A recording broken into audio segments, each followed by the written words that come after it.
What's up, wrestling fans? Joe Cronin here alongside Jake DeMarco again, plugging away at the videos today. First of all, I want to give a quick comment before we talk about Eva Marie.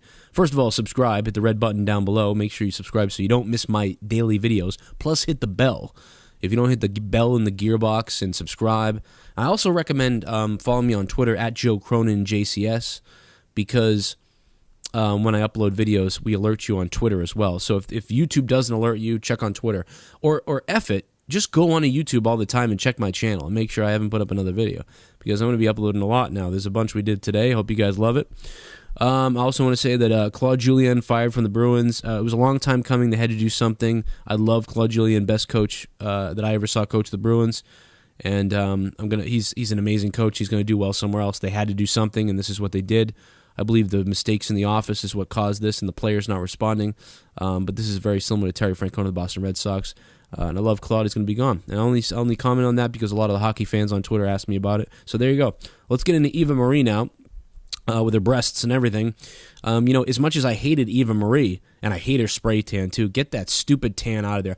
I like it when she's pale and pasty. And that's not because I'm some racist that only likes pale and pasty white women. I love black ladies, but I can't stand the tan people. The people that tan themselves and look orange, I hate it. That's what it is. It's that fake orange look. Looks like something out of a sci-fi movie. I hate it. She looks stupid with the red hair and the tan to me. Honestly, if she was pale and looked like she did, that'd be hot. Well, the color palette, the contrast is so offsetting. That's what it is. But she worked really hard, and to be honest, I just don't understand. Because as much as I hated her, she was like the biggest heel in NXT. And I feel like it could have carried over to the main roster. She could have been one of the most heel-hated people in the company, and it seems like the whole damn thing's just been derailed completely. And now people are saying she might be gone from the company, and I don't really understand if that's true or what I'm hearing.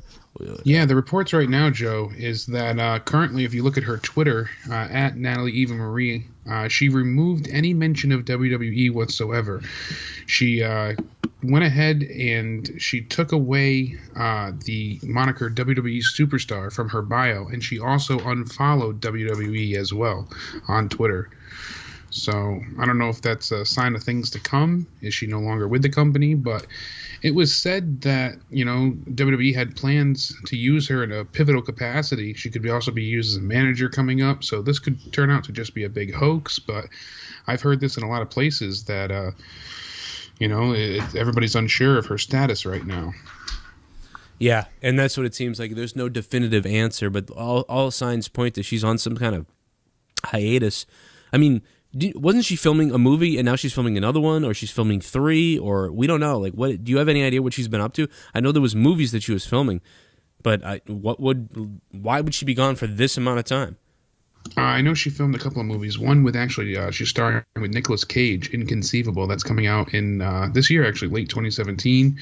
But she had also said on her Snapchat stories that she had been continued to work on her, ring abilities, that she'd still been training hard, and that when she came back, this is after, unfortunately, her wellness violation, she said that when she came back, she wanted to come into a wrestling role only. She didn't want to come back as a manager. She didn't want to come back as, someone to be interviewed, anything like that. So the only thought that I have is maybe they didn't want her. Maybe they don't feel that her ring work has been up to snuff, and her work with Brian Kendrick maybe didn't pay off. I thought she was improving, and I enjoyed what she was doing on SmackDown. She was coming up. She kept delaying the matches due to these ridiculous excuses, wardrobe malfunctions, missing flights, not making it to the right arena. Maybe that's what it is. She got fired over as a heel. You're fired. You couldn't make it to the arena, so we fired you. That's what happened. Pretty much. The hell out of here. It's like any other job. No, she had some kind of momentum, it seemed, and it all just derailed completely. And who knows if we'll see any more of Eva Marie again. But we'll find out. That's basically what we know, I believe, right now about that. And I don't know if we'll ever know anything else for a while. I personally hope she does return, though. It'd be too. nice to have a few more heels. But, I mean, believe it or not, the Divas division for sure. Well, the Raw Divas division, it's not Divas anymore. It's women's. Women's division. Both called it Divas because of her. She made me think of Divas. But Raw sucks so much right now. The women's competition is a joke. They should have at least 6 to 8 women on Raw, and it seems like they have 3 or 4 or 5, and it seems like it's 4. And the decisions, I mean, they've written themselves into shit. They don't know what they're doing. I don't know if that's because they don't have enough talent to write for, but you have a 3-hour show. There's no reason why you can't fit these women in here better. It's been very poor. Now let's move over to Finn Balor. Do you think Finn Balor makes WrestleMania? I certainly hope so. I was hoping he would make the Royal Rumble, to be honest with you, but from originally what we had heard when he first got injured right after SummerSlam, the original report said he'd be back in time for WrestleMania. As far as I know, his surgeons, his rehab, everything's, all signs point to him being physically able and should be cleared soon. I mean, it was already reported at one point that he was cleared to wrestle. Then people recanted those stories. I think he'll be there. In what capacity, I'm not sure. I don't know if he'll be able to wrestle a full match. Maybe he'll just run in and do something with either Triple H or Samoa Joe. I personally hope that he'll be there and have a match. But I think he's either going to have a match against Samoa Joe at WrestleMania, or he won't show up until the night after WrestleMania. It's going to be the only 2 things I think he could do. I think those are the only 2 options, because we were saying this on your Raw review. Who does Samoa Joe face? Between Fastlane coming up and then WrestleMania afterwards, there's not many faces in the company. Seth Rollins is out. Rumor is he'll make it to WrestleMania. He'll be good to go by then. But, what other faces do we have? Roman Reigns, well, he's involved with Braun Strowman now, and then The Undertaker at WrestleMania. Mm-hmm. And who else do we have? Sami Zayn. I don't picture Sami Zayn and Samoa Joe being a big marquee match at this point, unfortunately. So how about Sami Zayn, it makes Samoa sense for Finn to return. Well, how about Sami Zayn, Samoa Joe, and Finn Balor in a triple threat match? Or even, how about this? Samoa Joe, Finn Balor, Sami Zayn, Chris Jericho for the United States Championship.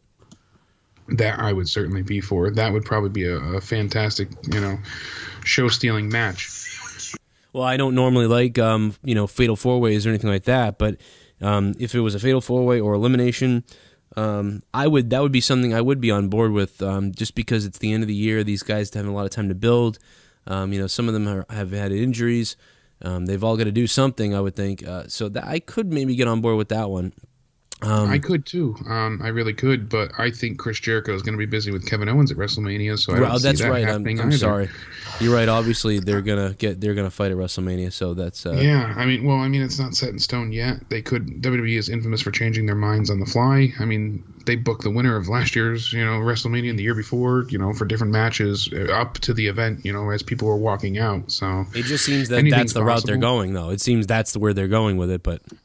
Yeah, and think about how many injuries plagued last year. So, someone could still get injured from now until WrestleMania. I certainly hope not, but... Well, and that brings us to Samoa Joe real quick on him.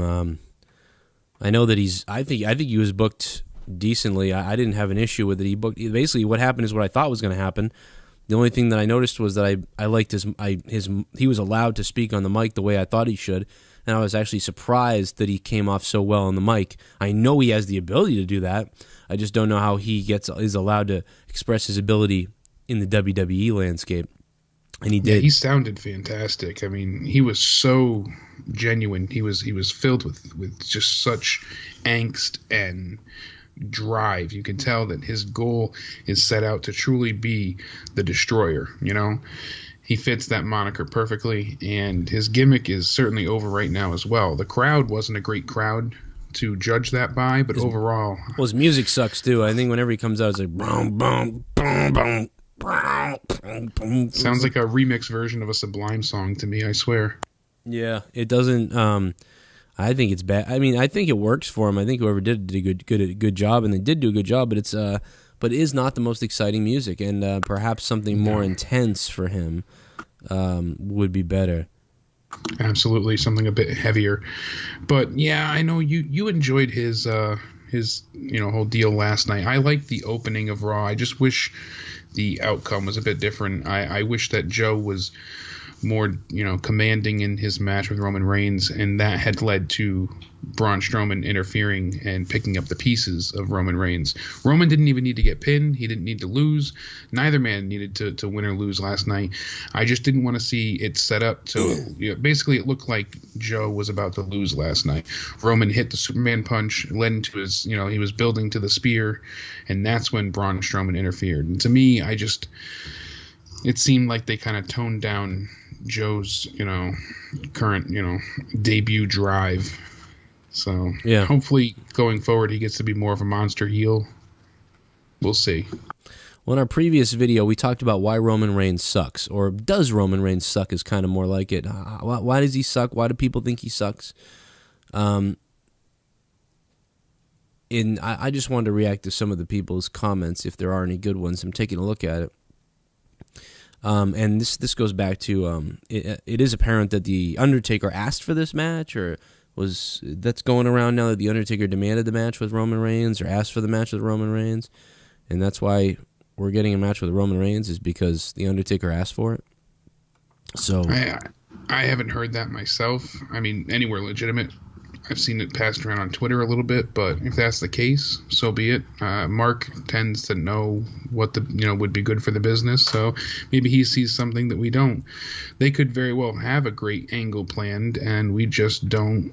We don't know. We're not in the know yet. So a few of the comments say Roman Reigns would actually make a great heel, and I really do. I want, like you said before, I want to hate him, but I want to get behind him at least. I want to enjoy when he comes out. I don't want to have to roll my eyes and feel like chugging bleach, as we always say. Yeah, exactly. There's a lot of bleach going around. I mean, like, the GIFs and memes of bleach are almost unbelievable. But I hope you guys enjoyed this episode. Please subscribe down below if you want to not miss all the videos that I am constantly releasing. Hit me up on Twitter at JCS, or rather at Joe Cronin JCS, and Jake DeMarco at Countdown Ended. And if you guys want to support my show, the best way to do it is patreon.com/Joe Cronin Show. Thanks to Billy B and also Big Edward for their $5 a month contributions. They've signed up to support with $2 a month and $5 a month. So thank you guys for that. You guys can go over there and be one as well. And we'll be live tonight after WWE SmackDown. We're live every night of WWE programming. Tomorrow night, on Wednesday nights, it's Out of Nowhere. Tonight it's SmackDown. And don't miss the big show this Friday. Monetize this. It's going to be good. Beer Goons, too, is coming soon. Beer Goons is coming soon, perhaps. Thank you guys for listening. And I'll talk to you soon.